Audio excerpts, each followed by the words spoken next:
नमस्कार दोस्तों, स्वागत है आपके पसंदीदा चैनल गुरुकुल 5910 पर, जहां हम भारत के ऐतिहासिक पहलू पर चर्चा करते हैं। आज हम बात करेंगे एक ऐसे साम्राज्य की जिसने भारतीय उपमहाद्वीप के इतिहास को नई दिशा दी। सन 1206 से सन 1526 तक का यह दौर भारतीय राजनीति, संस्कृति और समाज में कई महत्वपूर्ण बदलाव लेकर आया। दिल्ली सल्तनत का 320 साल का शासन भारतीय उपमहाद्वीप के इतिहास में महत्वपूर्ण अध्याय जोड़ता है। इसमें कई उतार चढ़ाव और संघर्षों के साथ एक समृद्ध सांस्कृतिक धरोहर भी शामिल है। आइए जानते हैं इस काल के शासकों, उनके संघर्षों और समाज पर उनके प्रभाव के बारे में। चलिए जानते हैं विस्तार से। तोमर वंश से लेकर दिल्ली सल्तनत के उदय तक का यह सफ़र भारतीय इतिहास में सत्ता, संघर्ष और सांस्कृतिक विकास का प्रतीक है। तोमर और चौहान वंशों ने दिल्ली को एक मजबूत राजनीतिक केंद्र बनाया, जिसे बाद में मुस्लिम शासकों ने और भी अधिक विकसित किया। कुतुबुद्दीन ऐबक और उनके उत्तराधिकारियों ने दिल्ली में इस्लामी शासन की नींव रखी, जिसने भारतीय उपमहाद्वीप के इतिहास को नया मोड़ दिया।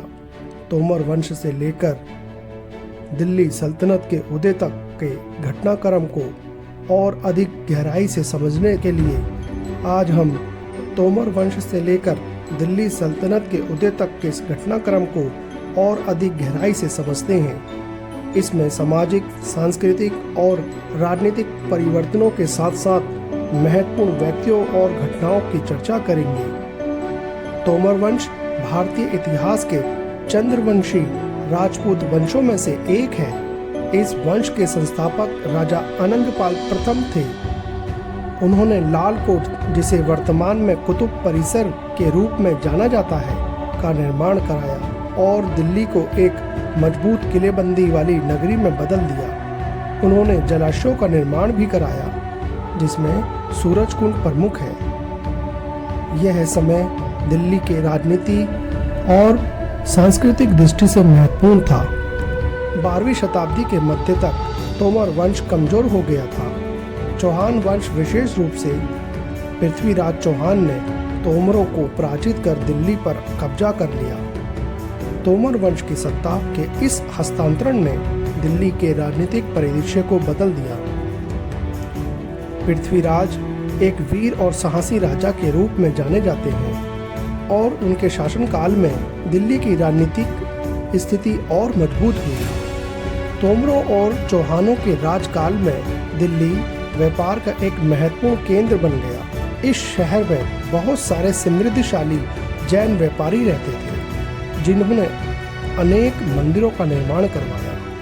यहाँ दहलीवाल कहे जाने वाले सिक्के भी ढाले जाते थे, जो काफ़ी प्रचलन में थे। पृथ्वीराज चौहान और मोहम्मद गौरी के बीच तराइन की 2 ऐतिहासिक लड़ाइयाँ लड़ी गईं। सन 1191 में तराइन की पहली लड़ाई में पृथ्वीराज चौहान ने विजय प्राप्त की, लेकिन सन 1192 में तराइन की दूसरी लड़ाई में मोहम्मद गौरी ने चौहान को पराजित किया। इस हार ने भारत में मुस्लिम शासन की नींव रखी और यह घटना भारतीय इतिहास में एक महत्वपूर्ण मोड़ साबित हुई।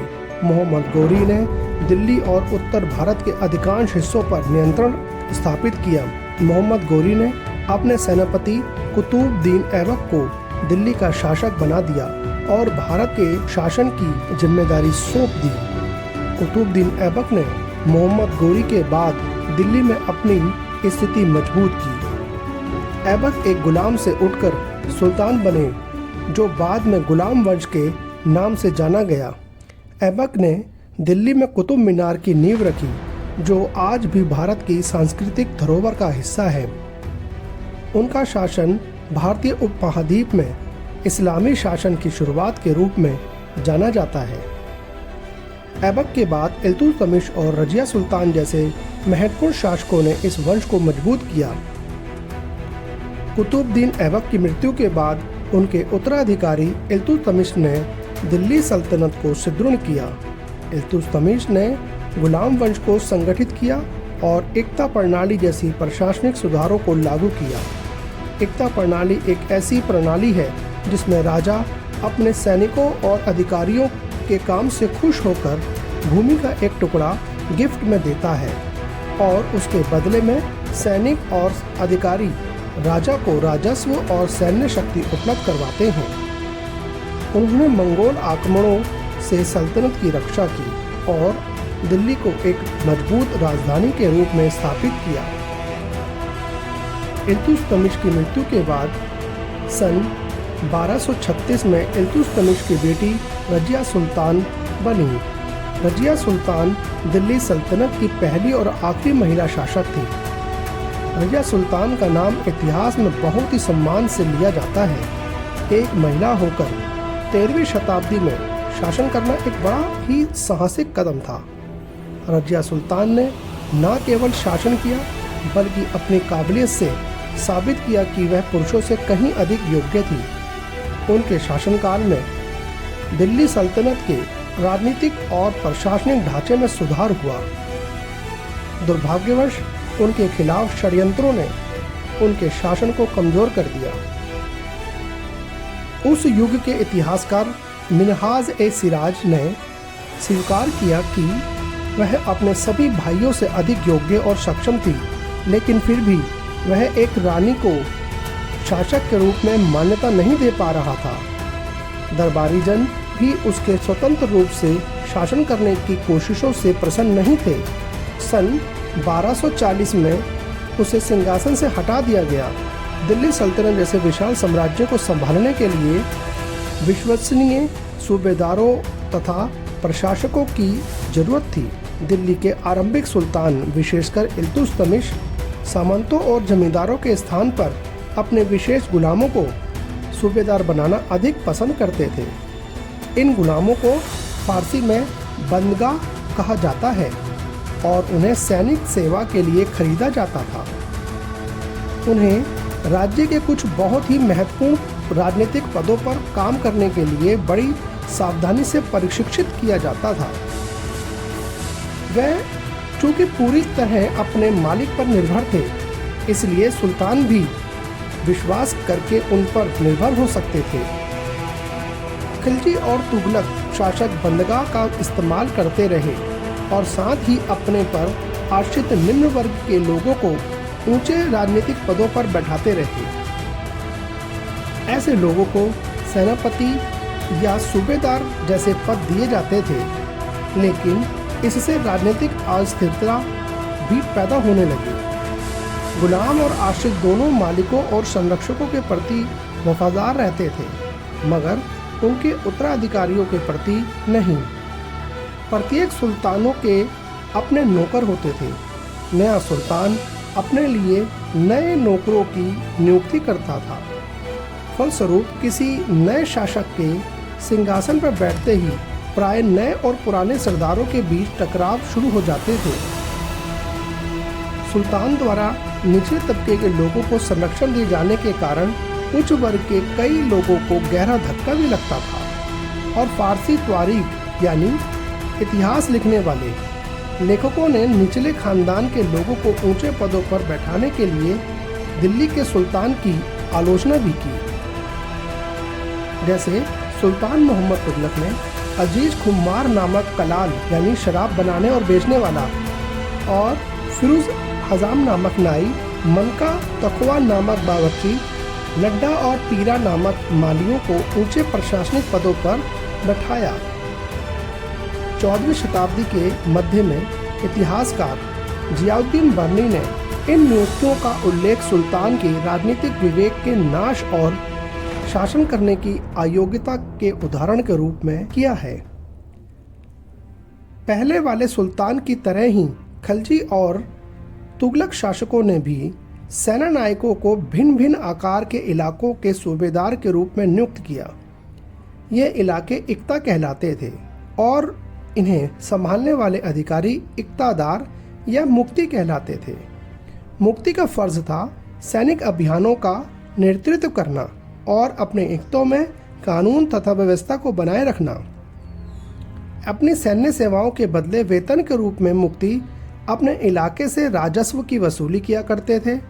राजस्व के रूप में मिली रकम से वह अपने सैनिकों को वेतन यानी सैलरी देते थे। बादशाह द्वारा मुक्ति पर काबू रखने का सबसे प्रभावी तरीका यह अपनाया कि उनका पद वंश परंपरा से न चले और कोई भी इक्ता थोड़े थोड़े समय के लिए ही मिले, जिससे बाद में उनका हस्तांतरण यानी ट्रांसफ़र किया जा सके। सुल्तान अलाउद्दीन खिलजी और मोहम्मद तुगलक के शासनकाल में नौकरी के इन कठोर नियमों का बड़ी सख्ती से पालन होता था। मुक्ति लोगों द्वारा एकत्रित किए गए राजस्व की रकम का हिसाब लेने के लिए राज्य द्वारा लेखा अधिकारी यानी अकाउंटेंट नियुक्त किए जाते थे। इस बात का ध्यान रखा जाता था कि मुक्ति उतना ही टैक्स वसूले जितना बादशाह द्वारा निर्धारित किया गया है, यानी कि ना उससे कम और ना उससे ज़्यादा, और तय संख्या के अनुसार सैनिक रख सके। जब दिल्ली के सुल्तान शहरों से दूर आंतरिक इलाकों को भी अपने अधिकार में ले आए तो उन्होंने भूमि के स्वामी सामंतों और अमीर जमींदारों को भी अपनी सत्ता के आगे झुकने को मजबूर कर दिया। अलाउद्दीन खिलजी के शासनकाल में भू राजस्व के निर्धारण और वसूली के कार्य को राज्य अपने नियंत्रण में ले आया। स्थानीय सामंतों से कर यानी टैक्स लगाने का अधिकार छीन लिया गया, बल्कि स्वयं उन्हें भी कर चुकाने को बाध्य किया गया। सुल्तान के प्रशासकों ने जमीन की पैमाइश की और इसका हिसाब बड़ी सावधानी से रखा। कुछ पुराने सामंत और जमींदार राजस्व के निर्धारण और वसूली अधिकारी के रूप में सुल्तान की नौकरी करने लगे। उस समय 3 तरह के कर यानी टैक्स लिए जाते थे। नंबर 1, कृषि पर, जिसे खराज कहा जाता था और जो किसान की उपज का लगभग 50% होता था। नंबर 2, मवेशियों पर, और नंबर 3, घरों पर। ये 3 प्रकार के टैक्स जनता से वसूल किए जाते थे। यह याद रखना जरूरी है कि भारतीय उपमहाद्वीप का काफ़ी बड़ा हिस्सा दिल्ली के सुल्तानों के अधिकार से बाहर ही था। दिल्ली से बंगाल जैसे सुदूर प्रांत का नियंत्रण कठिन था और दक्षिण भारत की विजय के तुरंत बाद ही वह पूरा क्षेत्र फिर से स्वतंत्र हो गया। यहाँ तक कि गंगा के मैदानी इलाके में भी घने जंगलों वाले ऐसे क्षेत्र थे जिसमें सुल्तान की सेनाएं अपनी धाक जमाने में सक्षम नहीं थी। स्थानीय सरदारों ने इन क्षेत्रों में अपना शासन जमा लिया। अलाउद्दीन खिलजी और मोहम्मद तुगलक इन इलाकों पर जोर जबरदस्ती अपना अधिकार जमा तो लेते थे, पर वह अधिकार कुछ ही समय तक रह पाता था। स्थानीय शासकों के अलावा दिल्ली सल्तनत को विदेशी आक्रमणों का सामना भी करना पड़ा। चंगेज खां के नेतृत्व में मंगोलों ने सन 1219 में उत्तर पूर्वी ईरान में ट्रांसऑक्सियाना, जो कि आधुनिक उज्बेकिस्तान है, पर हमला किया और इसके शीघ्र बाद ही दिल्ली सल्तनत पर भी हमला कर दिया। अलाउद्दीन खिलजी और मोहम्मद तुगलक के शासनकाल के आरंभ में दिल्ली पर मंगोलों के हमले बढ़ गए। इससे मजबूर होकर दोनों ही सुल्तानों को एक विशाल स्थानीय सेना खड़ी करनी पड़ी। इतनी बड़ी सेना को संभालना प्रशासन के लिए एक भारी चुनौती थी। तुगलक वंश के बाद सैयद वंश ने दिल्ली पर शासन किया। हालांकि यह वंश कमजोर था और इनका शासन बहुत प्रभावशाली नहीं रहा। इस वंश के शासक लगातार बाहरी आक्रमणों का सामना करते रहे। सैयद वंश के बाद लोदी वंश आया। इब्राहिम लोदी इस वंश के आखिरी शासक थे। सन 1526 में पानीपत की पहली लड़ाई में बाबर ने इब्राहिम लोदी को हराया, जिससे दिल्ली सल्तनत का अंत हुआ और मुगल साम्राज्य की शुरुआत हुई। तब तक जौनपुर, बंगाल, मालवा, गुजरात, राजस्थान तथा पूरे दक्षिण भारत में स्वतंत्र शासक उठ खड़े हुए। उनकी राजधानियां समृद्ध थी और राज्य फल फूल रहे थे। इसी काल में अफगान और राजपूतों जैसे नए शासक समूह भी उभरे। शेर शाह सूर ने बिहार में अपने चाचा के एक छोटे से इलाके के प्रबंधक के रूप में काम शुरू किया और आगे चलकर उसने इतनी उन्नति की कि मुगल सम्राट हुमायूं को भी चुनौती दे डाली, और सिर्फ चुनौती ही नहीं दी, उसे परास्त भी कर दिया। शेरशाह ने दिल्ली पर अधिकार करके स्वयं अपना राजवंश स्थापित किया।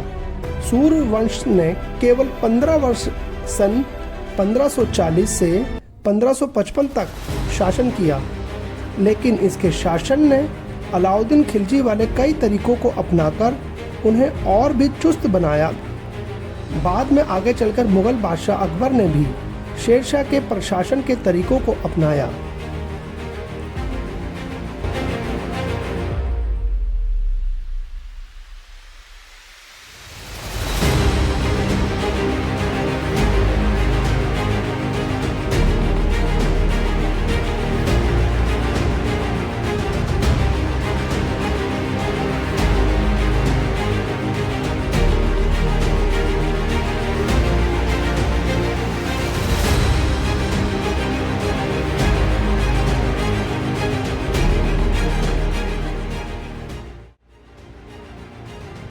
तो दोस्तों, यह था दिल्ली सल्तनत का विस्तृत और व्यापक इतिहास।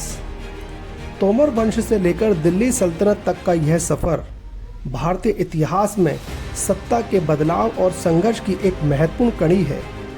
तोमर और चौहान वंशों ने दिल्ली को एक प्रमुख राजनीतिक केंद्र के रूप में स्थापित किया, जिसे बाद में मुस्लिम शासकों ने और भी विकसित किया।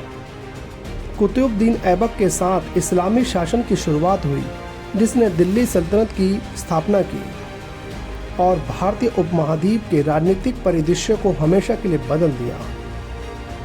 सल्तनत का यह दौर केवल युद्ध और सत्ता संघर्ष का नहीं था, बल्कि सांस्कृतिक, धार्मिक और स्थापत्य उन्नति का भी था।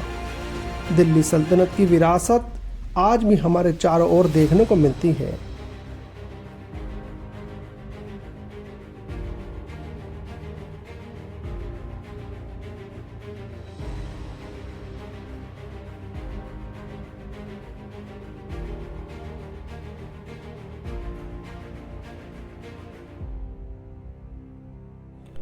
चलिए देखते हैं आपने अब तक क्या सीखा है। हम इसे क्वेश्चनों के माध्यम से फिर से पूरी घटना को रिवाइज करते हैं। चलिए, लेट्स स्टार्ट।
इस ऐतिहासिक यात्रा में आपका साथ होना हमारे लिए गर्व की बात है।